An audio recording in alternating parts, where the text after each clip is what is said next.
บ้านน้ำท่วมละบ้านน้ำท่วมเขาตอนนี้เขาเอิ้นเป็นเมืองน้ำท่วมเหรอเขาแยกเมืองเอาบ่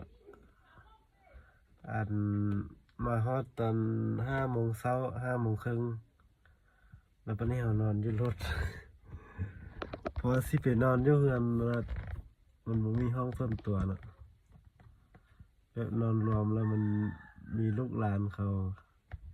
ลูกเสียได้มันอย่างได้มันยันมันสิรบกวนนะเขารบกวนแต่เช้า